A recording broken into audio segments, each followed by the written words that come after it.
¿Qué tal? Bienvenidos a una nueva emisión de La Ley es la Ley. Hoy tenemos un invitado de lujo, es el maestro Pedro Peñalosa. Y vamos a platicar de un libro que está presentando, Gobierno de AMLO. Enseguida iniciamos.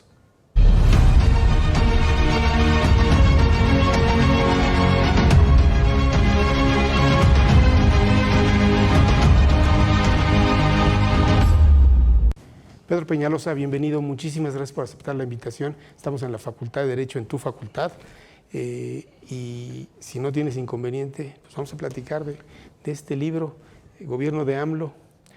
Hacemos un corte de caja. ¿Por dónde empezarías? Bueno, en primer lugar, muchas gracias, como siempre, por tu amable invitación para reflexionar.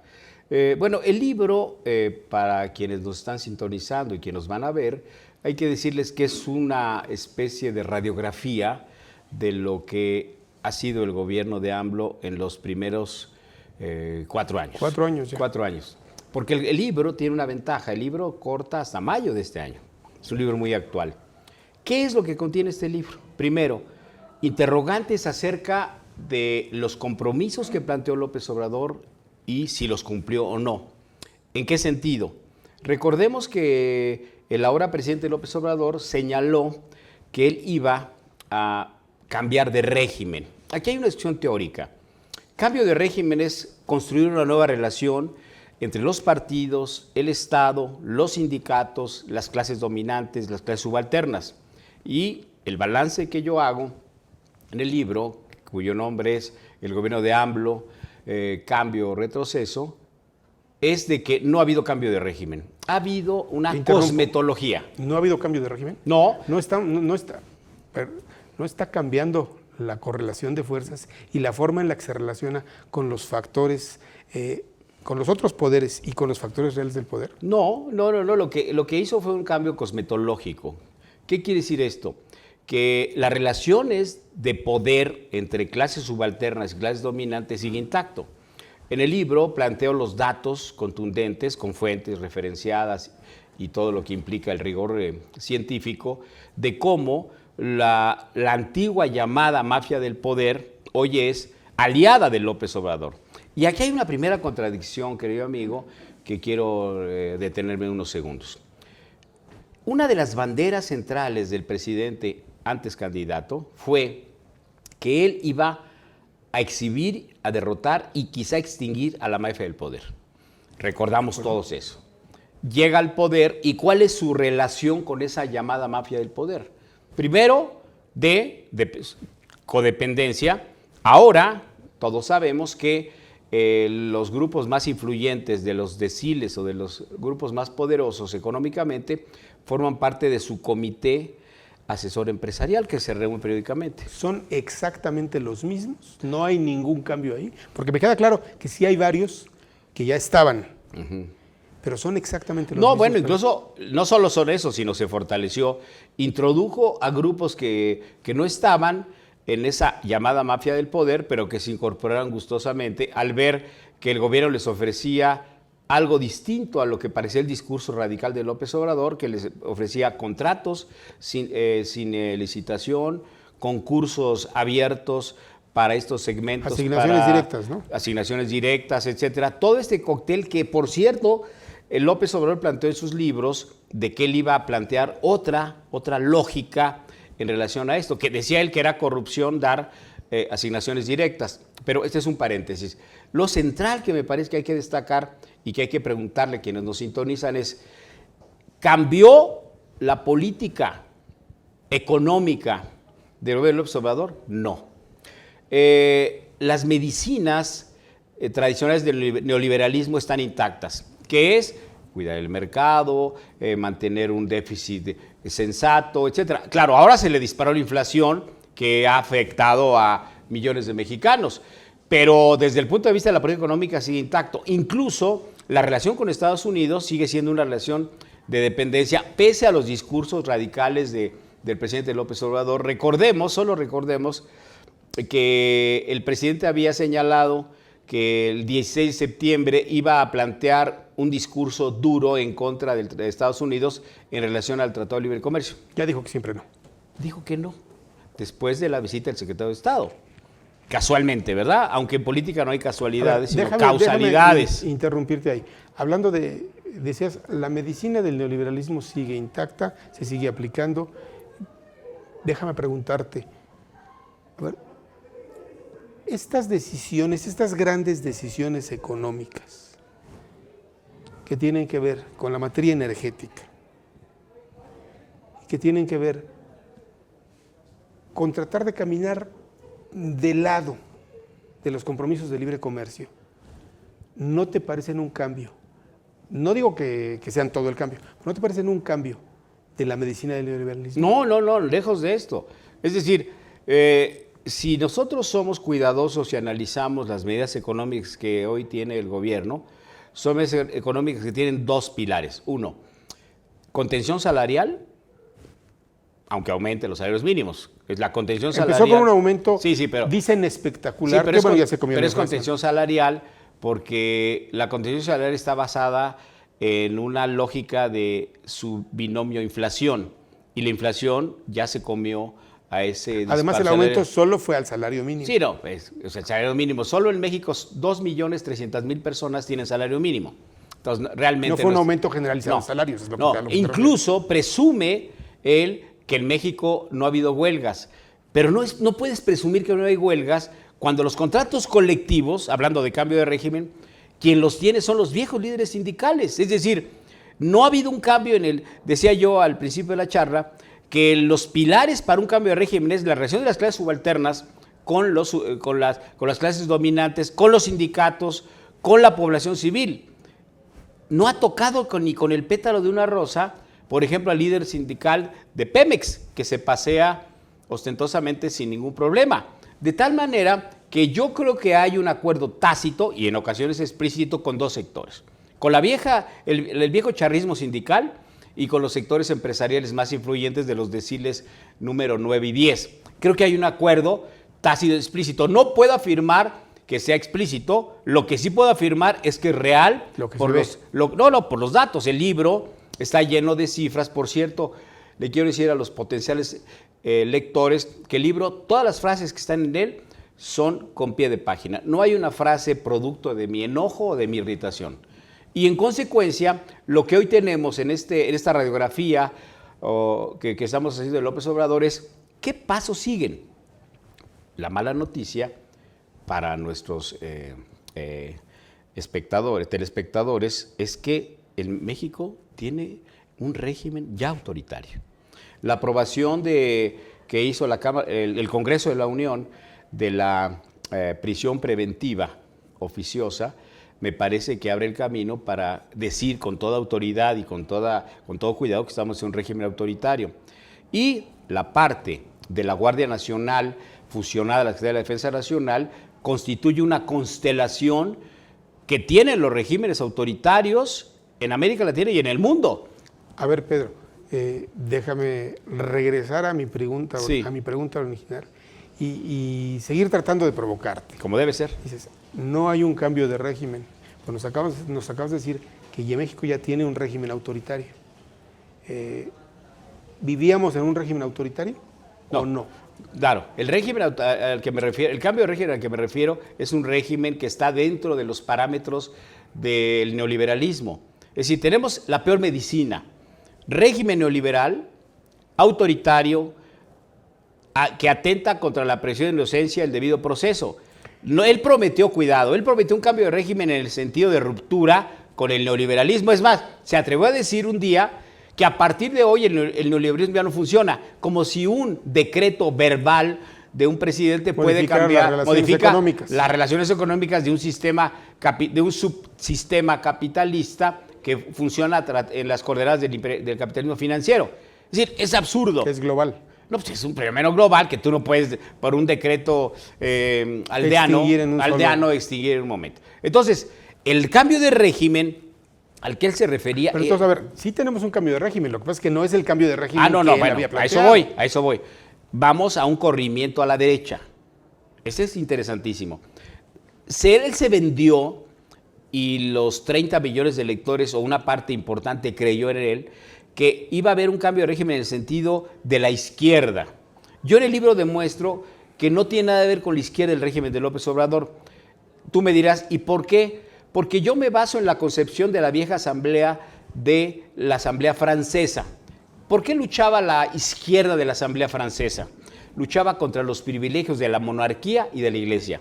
Pregunto, ¿es de izquierda un régimen que favorece a las minorías opulentas, que construye ahora un sistema autoritario desde el punto de vista del régimen penal, que constituye una militarización creciente donde 26 estados del país tienen más Guardia Nacional, más militares que policías locales? Es decir, estamos en un esquema en donde es peligroso, y perdóname que yo te lo diga, yo he vivido procesos de autoritarismo creciente en el viejo régimen. Creo que ni Calderón, ni Peña, ni Díaz Ordaz se atrevieron a instrumentar un régimen como el que hemos visto. Alguien me dirá, oye, pero es distinto. Espérame, yo viví el régimen de Díaz Ordaz y el régimen de Echeverría. Espérame, había desaparecidos, había cárceles clandestinas, había represiones selectivas.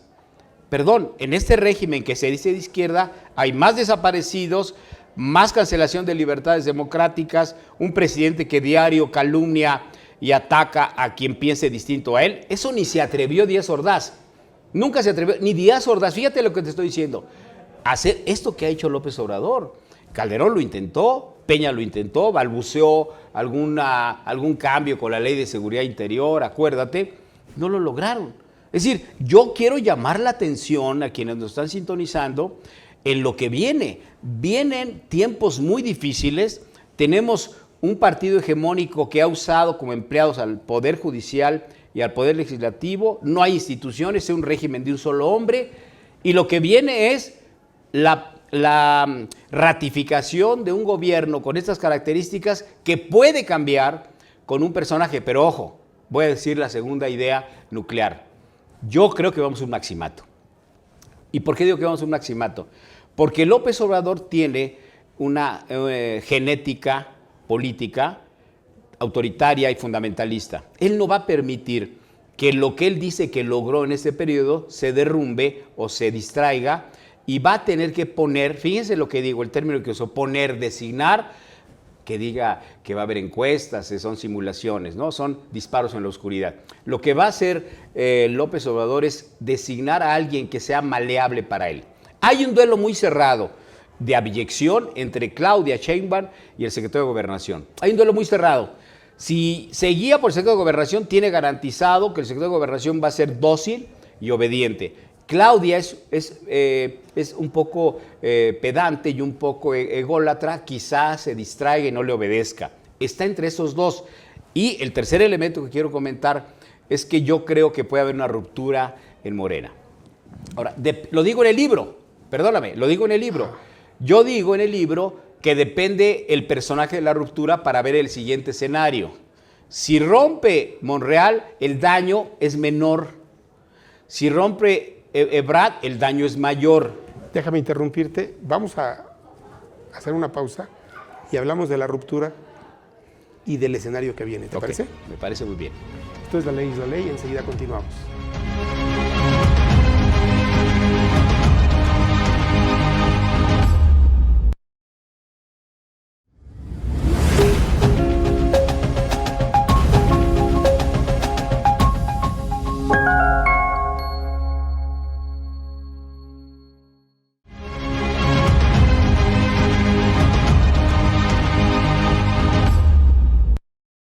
Estamos de regreso en La Ley es la Ley, platicando con el maestro Pedro Peñalosa.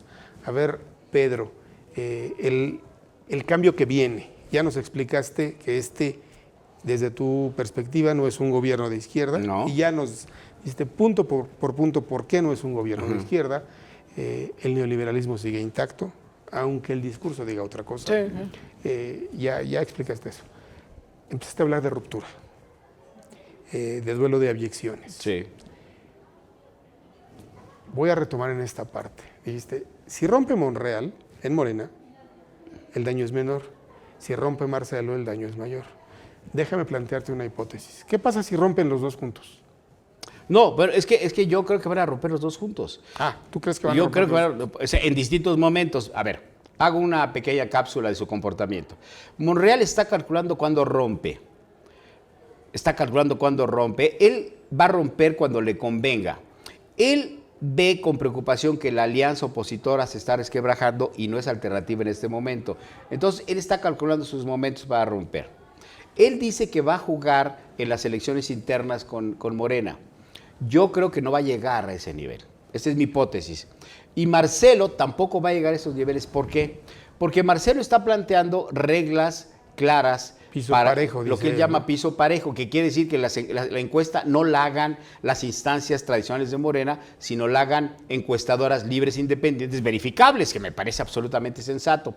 López Obrador, lo digo desde ahora, no va a aceptar que se metan encuestadoras en donde él no pueda decidir. Es decir, él puede crear una cortina de humo diciendo que hay encuestas, lo dice reiteradamente, pero él no puede cortarse el dedo, el viejo dedo sacerdotal del régimen priista que todos conocemos, de designar a su sucesor. Por lo tanto, ruptura es Monreal y Ebrard. Ahora, hay otra hipótesis, permíteme decirla. Yo sé que Ebrard es un hombre timorato. Lo sé, lo conozco, me parece una persona a la que le tengo estima, pero yo creo que su lógica es no romper y quizá, voy a decir algo duro, se conforme con un mendrugo. ¿Qué puede ser el mendrugo? No lo sé, pero le pueden dar un mendrugo. El Senado, quizá. Pero ¿De ese tamaño? ¿De ese tamaño? No, por eso digamos es un mendrugo. No, por supuesto. Monreal puede también aceptar un mendrugo. La política es el arte de lo posible, no de lo deseable. De tal manera que yo creo que vamos a un escenario de ruptura en cualquier sentido. Ahora, mi hipótesis puede fracasar y Monreal y Ebrard pueden quedarse en condiciones de aceptación de lo que diga el ciudadano presidente. Es decir, no ruptura. No ruptura y decir sí señor y que triunfe la abyección. Pero hay cuarto elemento. Yo sé, y lo puedo decir abiertamente, que López Obrador, como lo es, que es malévolo y perverso, tiene expedientes preparados para la ruptura. Sé que si Monreal rompe, él sacará su expediente para exhibirlo públicamente. Si Marcelo rompe, ahí está el metro para exhibirlo. ¿Está preparada la línea 12 del metro? Incluso tiene preparado, no lo va a hacer Claudia, porque Claudia es campeona de la abyección, pero si Claudia pudiera romper, también tiene su expediente. Es decir, tampoco subestimo a López Obrador. Sé que él sabe que va a imponer y que va a tener efectos, pero ya tiene expedientes para desprestigiar a los candidatos. A quien se atreva a salirse del designio de la comedia del señor presidente. A ver, déjame preguntarte, no puedo desaprovecharla. En los últimos días el escenario ha cambiado. Tú hablaste en un momento de que la alianza opositora se está resquebrajando. Yo creo que ya se resquebrajó, sí, pero sí, bueno, sí. Eso vamos a ver. Sí. ¿No? Hay un planteamiento ya claro y abierto de una nueva alianza, que es Morena con el PRI. Esto le devolvería al presidente la llave constitucional que perdió en 2021. Sí, dejémonos de comedias. El dirigente del PRI, del tal Alito, le lanzaron una cuerda de salvación, la aceptó, es decir, ser un esquirol de la coalición, y lo está asumiendo perfectamente con esto que ya conocemos. Tomás, no va Alito solo, perdón, todo el mundo habla de Alito, pues está Rubén Moreira y ahí están otros caminando juntos. Está bien, pero Alito es el presidente. Es el rostro visible, digamos. Moreira es un actor secundario, apoyador, matraquero. Pero lo importante aquí es que Alito le lanzaron una cuerda de salvación, le dijeron, esto o desafuero y cárcel.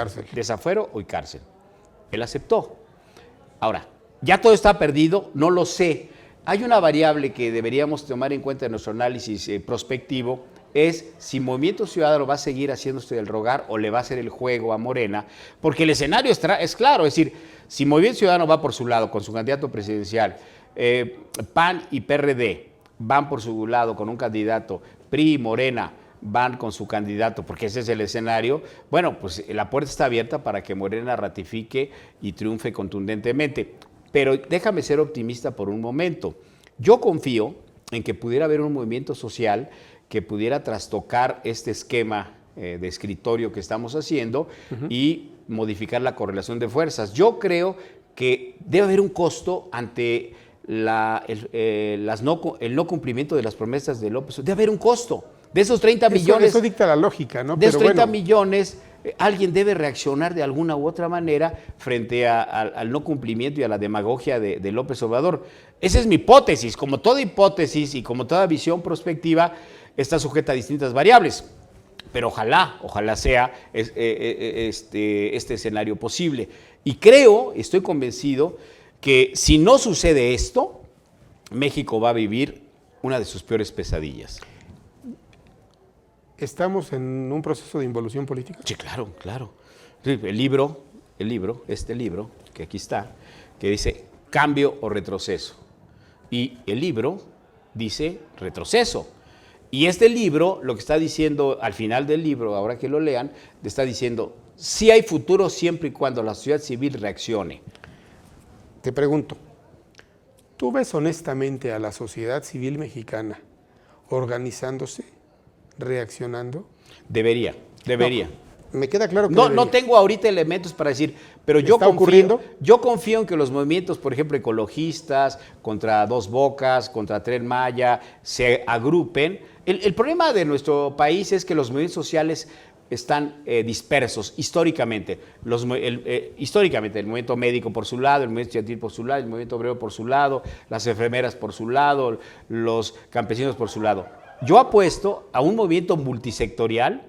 Estos movimientos que hoy están descontentos con López Obrador se unifiquen y planteen una alternativa distinta. Esta alternativa distinta implica necesariamente pasar por un partido, porque en México no puedes lanzar un candidato independiente si no cumples un montón de requisitos. Déjame ser optimista con información. Creo que es posible que veamos ese escenario. Yo soy partidario de construir un escenario disruptivo que evite que Morena llegue al poder. Tampoco estoy apostando a que el PRI vuelva. Tampoco soy masoquista ni mucho menos, pero estoy pensando en que la correlación de fuerzas nos lleve a un nuevo régimen, al menos democrático. Lo que sigue, esto no puedo dejar de decirle, es que van a destruir el INE. Esta alianza... Si recupera la llave constitucional, ¿van sobre el INE? Sí, claro. Y el PRI lo va a apoyar, porque el problema es que hay que entenderlo así. Morena tiene el aparato de Estado y tiene a la Fiscalía General de la República y tiene a la UIC para ajusticiar a quien se oponga. Son instrumentos represivos del Estado, estas dos instancias. Y me parece que pese a quien le pese, el INE va a ser un instrumento manipulable por López Obrador. López Obrador no puede dejar un INE democrático porque va en contra de sus visiones autoritarias. Y en tal sentido, el ingrediente que tiene este cóctel explosivo que está hablando López Obrador es precisamente copar todas las instancias. Hay una noticia nueva, una diputada de Morena está planteando una iniciativa en las últimas horas para que la Suprema Corte de Justicia le corten los brazos y no pueda actuar de acuerdo a sus funciones para hacer caso a las impugnaciones que se hagan desde la sociedad civil, desde los partidos. Más pruebas de que vamos a un régimen autoritario no puede ser. Eso es una iniciativa para quitarle su carácter de tribunal constitucional. Claro, rompo al INE, rompo al tribunal, ¿qué me queda? Mi poder omnímodo y autoritario. ¿Tú ves, Pedro, a Movimiento Ciudadano tomando el lugar del PRI en la alianza opositora? Yo creo que... Porque está claro que el PRI ya está fuera. Sí, yo creo que Movimiento Ciudadano está calculando los tiempos. Una hipótesis podría ser que el candidato presidencial sea alguien de Movimiento Ciudadano. Y creo que ahí podía aceptar ser parte de la alianza. Me parece que está en una subasta política Movimiento Ciudadano. Movimiento Ciudadano puede convertirse en el gozne, en la bisagra que una a las oposiciones, o puede ser el elemento que favorezca el triunfo de Morena. A ver, ya van muy tarde. Algunos ciudadanos tratan de organizarse, lanzar movimientos. Yo te pregunto, ¿la oposición necesita un candidato surgido de alguno de los partidos o un candidato surgido de la sociedad? Mira, esa dicotomía que me planteas es muy interesante, porque yo hasta ahorita este momento que me haces la entrevista, no veo un candidato a la altura, no veo ni hombre ni mujer a la altura para convertirse en un líder de masas. No lo veo hasta ahora. Puede surgir, ojalá surja, pero me parece que había que combinar candidato y programa. El candidato presidencial de la oposición debe ser un candidato o candidata que logre concitar el interés no solo de los partidos, sino de amplios segmentos de la población, hoy descontentos con la política de López Obrador. Confío en que surja alguien. No creo en la magia, yo soy marxista y no creo en actos de magia, pero me parece que es posible que el escenario que tengamos en el futuro, las condiciones objetivas y subjetivas, nos permitan tener una candidatura que le haga frente a una de las corcholatas que va a imponer López Obrador. Pedro Peñalosa, llegamos al final. Muchísimas gracias. Déjame comprometerte que no sea la última. Siempre, estaré contigo siempre. Muchísimas gracias. Hasta luego. Gracias a ustedes por el favor de su atención. Esto es La Ley es la Ley.